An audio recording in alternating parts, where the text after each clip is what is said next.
Olá, caríssimos, tudo bem com vocês? Que o Sagrado Coração de Jesus, esteja nos protegendo. E nós falamos, Sagrado Coração de Jesus, fazer o nosso coração semelhante ao vosso. E Imaculado Coração de Maria, Tem uma jaculatória, do Imaculado Coração. Sede a nossa salvação. Imaculado Coração de Maria, sede a nossa salvação. Bem, no áudio de ontem, se você ouviu, eu falei alguma coisa a respeito, falei várias coisas, mas no final eu falei a respeito daquela genealogia, porque o evangelho de ontem, que foi Mateus 1, versículo de 1 a 17, fez a genealogia de Jesus.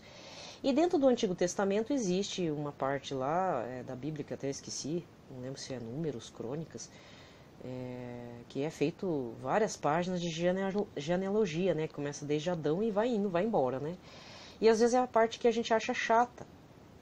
E aí eu dei uma explicadinha assim, meio por cima, dando a importância disso para o povo oriental, principalmente da região do Extremo Oriente e do Oriente Médio, que ainda é muito forte isso. Só que hoje eu vou falar de uma situação que eu vi no Twitter na segunda-feira, que eu achei estranha. E a pessoa que postou, fez um thread, que o termo é thread, não sei se é assim que pronuncia, fez uma sequência, de tweets. E o ponto de vista dela não estava errado, assim, não digo errado, é pertinente, vamos colocar nesse sentido. Era um ponto de vista muito pertinente.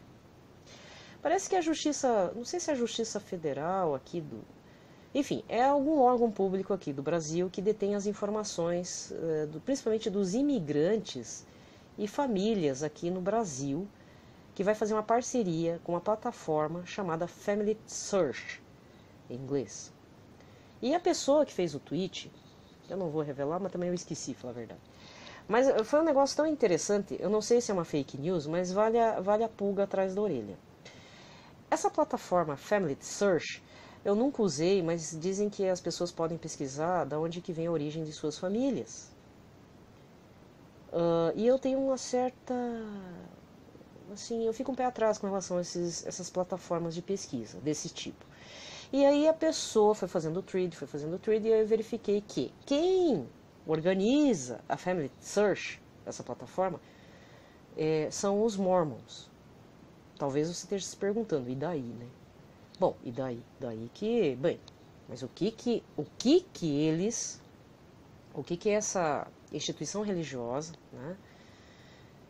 quer com os dados dos nossos antepassados, porque aí isso envolve a mim também. Eu sou descendente de imigrantes japoneses e eu não quero que vá para esse tipo de instituição. Se fosse para um museu, se fosse uma plataforma de pesquisa genealógica, séria, muitas vezes secular mesmo, de algum governo, ou, por exemplo, órgão não governamental, uma ONG, mas que promova não perder a memória familiar, porque muita gente já esquece, assim, misturou, como diz minha mãe, misturou tanto, casou, que aí sabe que teve um descendente japonês, mas não sei o nome, não sei de onde que veio, perdeu, aí fica complicado, às vezes a pessoa quer saber de onde que veio, é um direito, mas perdeu porque os avós não queriam falar, não teve interesse na época, aí o pessoal mais velho morreu e acabou-se tudo que era doce. Até os álbuns de família fica aquela coisa sem sentido. Quem que é esse velhinho aqui? É duro, gente. É difícil.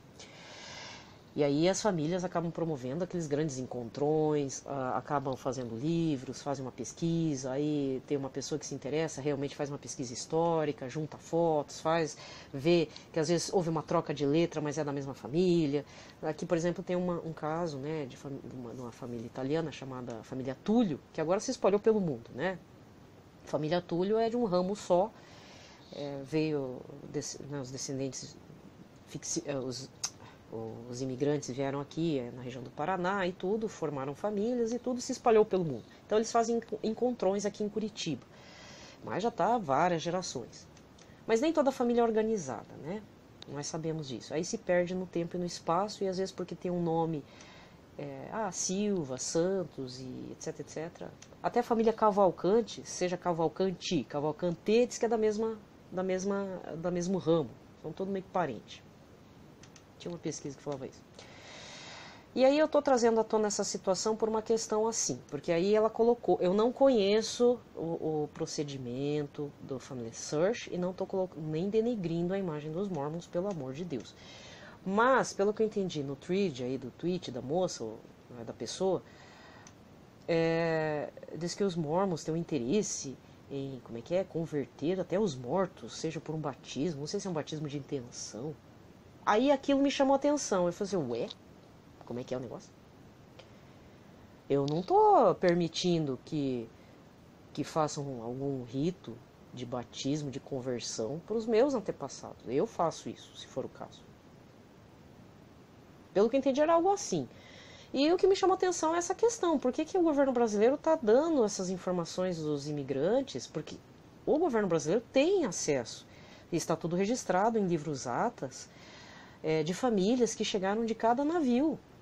Eu sei porque tem registro dos meus dois lados. Eu não tenho a fonte original, mas eu tenho as fotocópias dos meus avós. Entende?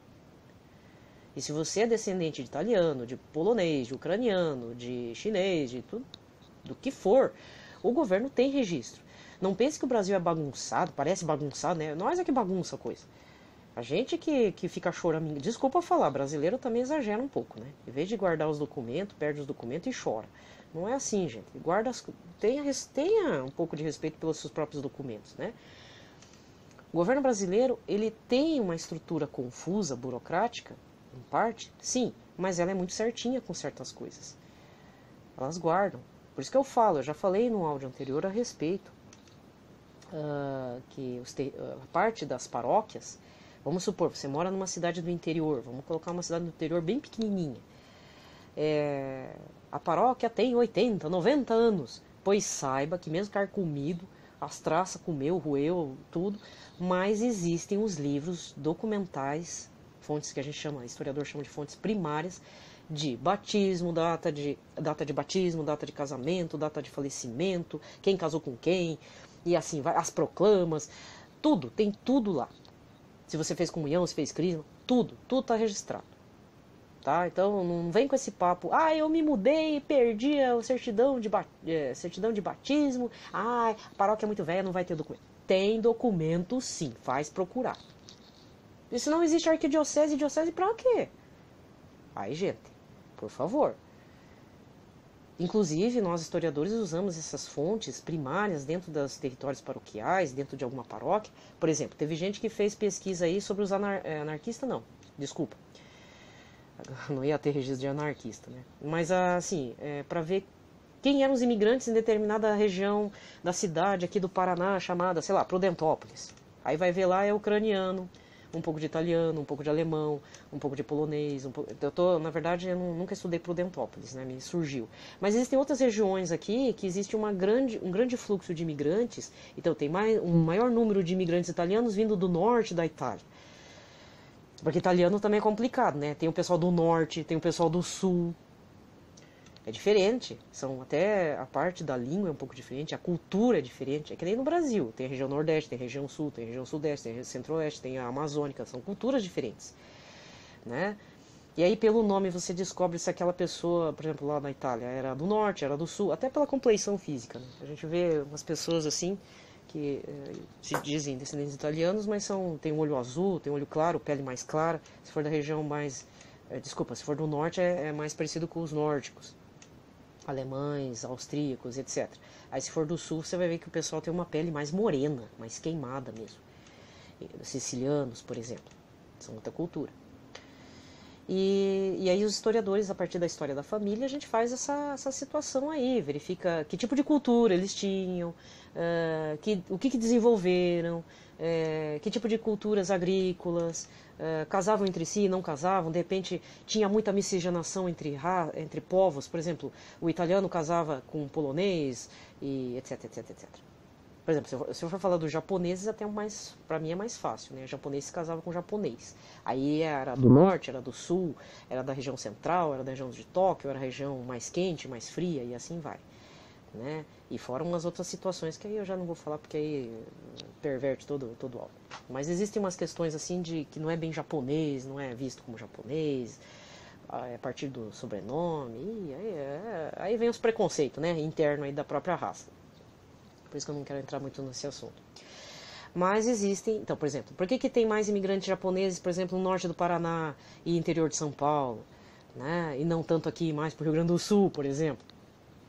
Hoje em dia está tudo disseminado, né?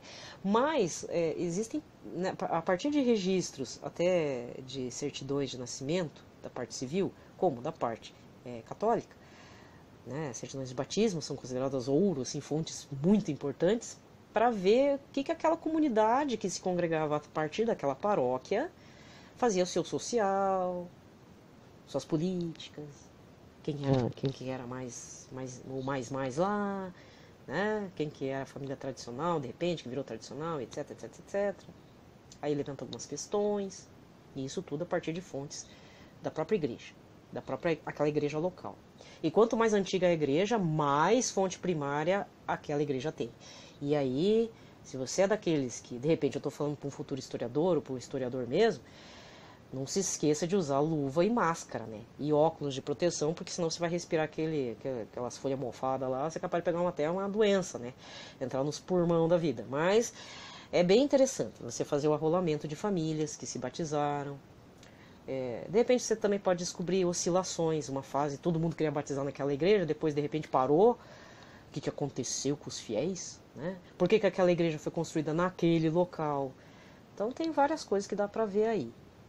Mas voltando para o Family Search, ficou essa pulga atrás da orelha. Quer dizer, qual que é a intenção dessa instituição religiosa, né? Dessa congregação religiosa que não bate muito com a católica, né? Nem dá para dizer que pelo batismo, dá para dizer que se existe batismo, né? Porque existe aquela questão em que a Igreja Católica fala que a partir do batismo, por exemplo, das igrejas ortodoxas orientais, nós somos irmãos mesmo.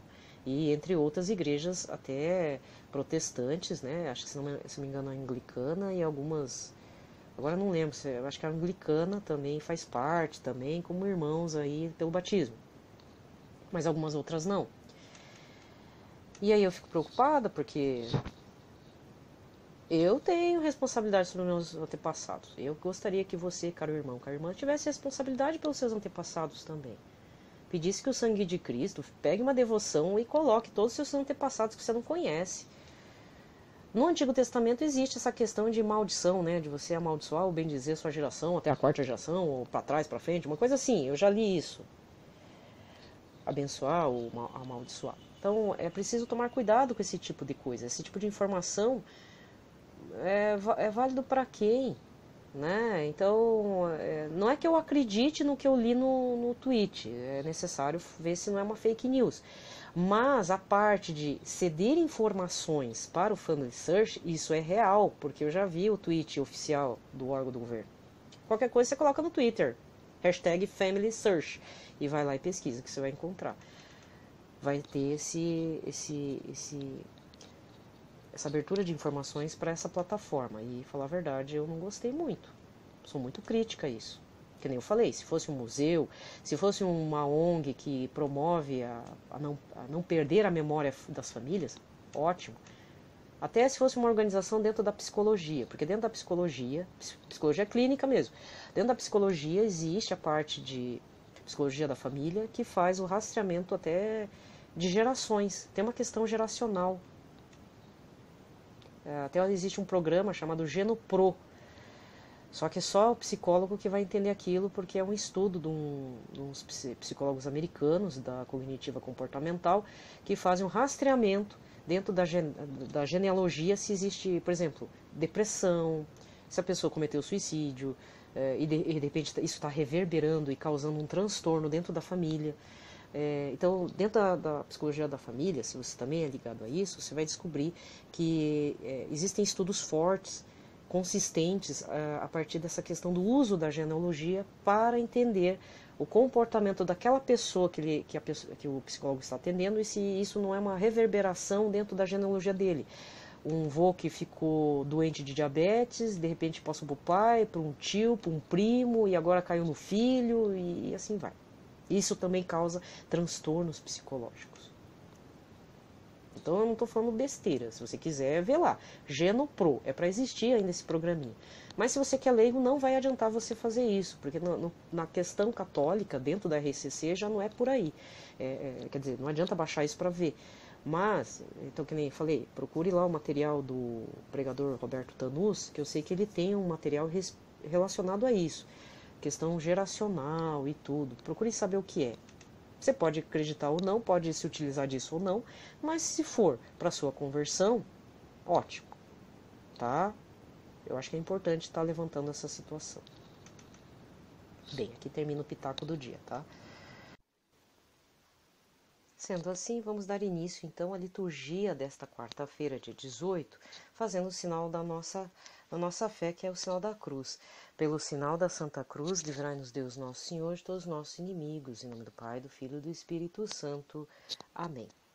A primeira leitura desta quarta-feira está no livro do profeta Jeremias, capítulo 23, versículos de 5 a 8. Eis que virão dias, assim diz o Senhor, em que farei nascer um descendente de Davi.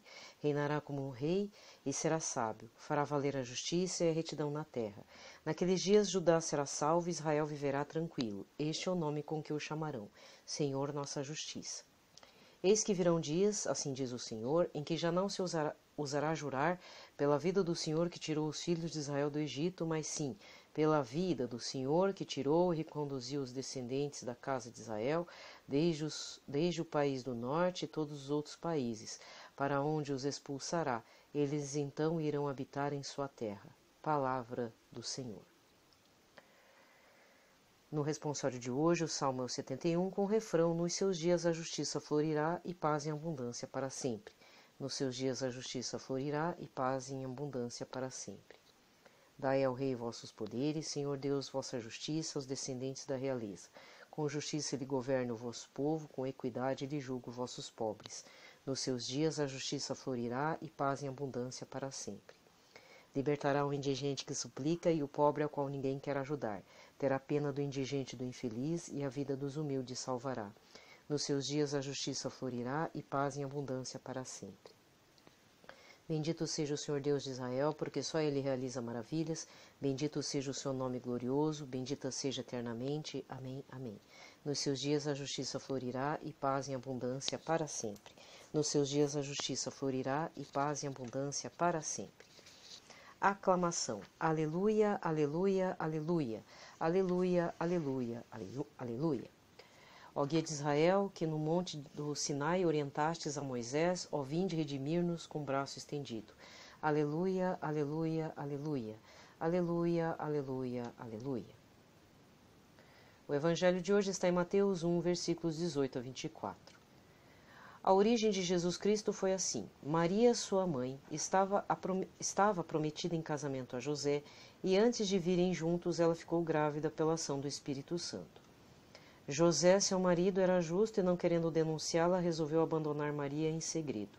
E enquanto José pensava nisso, eis que o anjo do Senhor apareceu-lhe em sonho e lhe disse: José, filho de Davi, não tenhas medo de receber Maria como tua esposa, porque ela concebeu pela ação do Espírito Santo. Ela dará à luz um filho e tu lhe darás o nome de Jesus, pois ele vai salvar o seu povo dos seus pecados. Tudo isso aconteceu para se cumprir o que o profeta havia dito pelo Tudo isso aconteceu para se cumprir o que o Senhor havia dito pelo profeta.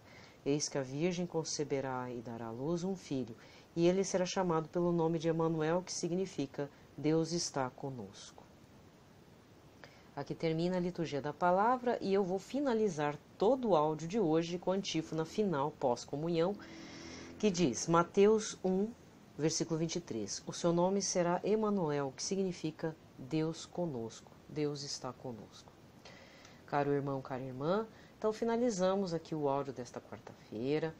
Lembrando que eu já dei o pitaco do dia já no começo.